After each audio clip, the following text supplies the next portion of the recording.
Assalamualaikum warahmatullahi wabarakatuh. Halo kawan-kawan, semangat pagi. Bagaimana kabarnya hari ini? Semoga dalam keadaan sehat selalu. Pada video kali ini kita akan lanjut membahas mengenai kisi-kisi SKB dari formasi pengendali organisme pengganggu tumbuhan. Kisi-kisi yang keempat tentang tujuan peramalan OPT. Nah kawan-kawan, langsung saja kita melihat tujuan peramalan OPT ini. Nah yang pertama kita harus tahu pengertian peramalan OPT. Apa itu peramalan OPT? Yaitu kegiatan untuk memperkirakan populasi OPT serta kemungkinan sebaran dan akibat serangan yang ditimbulkan dalam ruang dan waktu tertentu. Nah, kawan-kawan, dalam artian lain, peramalan OPT merupakan kegiatan untuk memperkirakan perkembangan populasi atau serangan OPT yang akan terjadi pada masa mendatang dari data di masa lampau dalam ruang dan waktu tertentu. Nah, jadi kawan-kawan, intinya yaitu kita melihat serangan OPT yang akan datang dengan membandingkan data yang sudah ada sebelum-sebelumnya. Data-data sebelumnya yang merupakan data dari jenis, tingkat serangan, dan luas serangan dari OPT tersebut. Nah, kawan-kawan, ini adalah pengertian peramalan dari OPT. Sekarang kita lanjut mengenai tujuannya, yaitu tujuan peramalan OPT.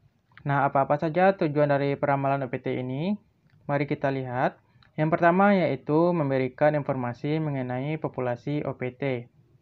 Nah, kawan-kawan, dengan mengetahui populasi OPT ini, kita dapat melakukan strategi yang perlu dilakukan untuk mengendalikan serangan OPT di suatu daerah. Nah, kawan-kawan, kita juga mengetahui apa-apa saja jenis OPT yang akan menyerang, sehingga kita dapat melakukan strategi untuk mengendalikan OPT tersebut, supaya pengendaliannya menjadi efektif. Dikarenakan jenis OPT tersebut, cara pengendaliannya akan berbeda-beda.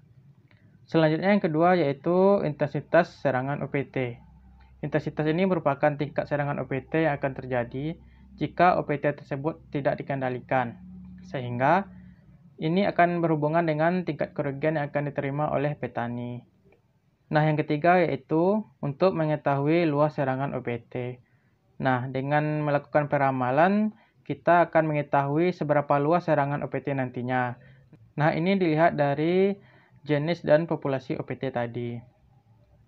Nah, tujuan dari peramalan OPT yang keempat yaitu mengurangi kerugian akibat serangan OPT.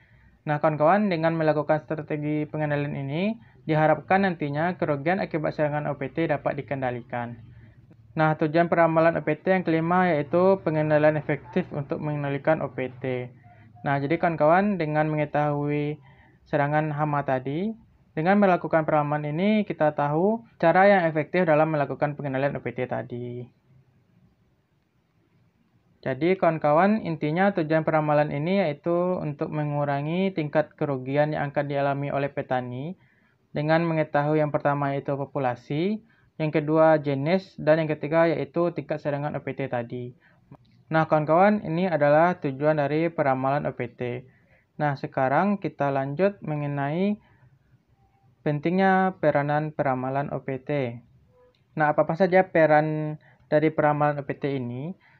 Peran peramalan OPT menjadi penting dan dibutuhkan pada saat menentukan kapan munculnya serangan OPT, sehingga diperlukan upaya-upaya untuk memperkecil risiko kehilangan hasil dalam budidaya atau usaha tani, menekan populasi dan serangan OPT, meningkatkan produktivitas, dan menjaga keseimbangan ekosistem menjadi terjaga. Nah, kawan-kawan, selain itu ada manfaat dari peramalan OPT ini, yaitu sebagai bahan perencanaan budidaya tanaman terhadap gangguan OPT secara preventif atau pencegahan. Artinya pencegahan dari serangan OPT tadi. Sehingga dengan mengetahui angka perakiraan serangan OPT, maka dalam pengambilan keputusan pengendalian merupakan landasan agar kejadian serangan OPT di lapangan dapat ditekan.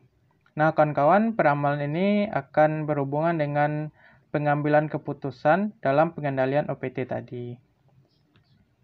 Nah, kawan-kawan, ini adalah peran dari peramalan OPT. Sekarang kita lanjut mengenai contoh dari peramalan OPT ini. Nah, kawan-kawan, perlu diketahui bahwa peramalan OPT ini menggunakan data-data serangan OPT beberapa tahun belakangan dengan membandingkan data-data tersebut untuk mengambil keputusan yang tepat dalam mengendalikan OPT yang akan datang. Nah, kawan-kawan, contohnya di sini seperti serangan hama tikus pada tahun 2019 di Jawa Barat dengan luas serangannya mencapai 1000 hektar. Dan pada tahun 2020, luasan serangannya menjadi 1500 hektar. Nah, tingkat serangan dari hama tikus ini menjadi naik ya kawan-kawan. Maka pengendalian yang tepat untuk menghadapi serangan tikus di tahun 2021, kita dapat mengantisipasinya dengan cara melihat seberapa besar tingkatan serangan hama pada tahun-tahun sebelumnya. Dan itu tidak terlepas dari konsep PHT, kawan-kawan, yang mana konsep PHT ini sudah kita bahas pada video sebelumnya. Jadi diharapkan ya kawan-kawan agar populasi hama tikus ini dapat dikendalikan, maka dilakukan perencanaan yang dapat mengantisipasi serangan hama tikus tersebut, supaya tidak terjadi serangan hama tikus yang terlalu serius di akan datang atau pada tahun-tahun selanjutnya. Nah, tugas peramalan ini kawan-kawan yaitu adalah melengkapi data-data tersebut yang merupakan tugas seorang pengendali organisme pengganggu tumbuhan. Jadi kawan-kawan harus pandai membaca data dan melihat tingkat serangan OPT yang ada di lapangan nantinya.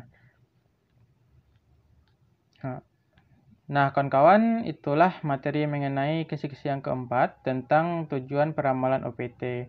Mulai dari pengertian, tujuan, peranannya, dan contoh dari peramalan OPT tersebut. Jadi kawan-kawan, sekian dulu video ini. Semoga bermanfaat bagi kawan-kawan sekalian dalam menambah referensi dalam pembelajarannya. Jika ada kesalahan dalam pembuatan video ini, saya mohon maaf dan mohon sarannya. Tetap semangat dalam belajar dan jaga kesehatannya. Salam dari saya dan saya akhiri. Wassalamualaikum warahmatullahi wabarakatuh.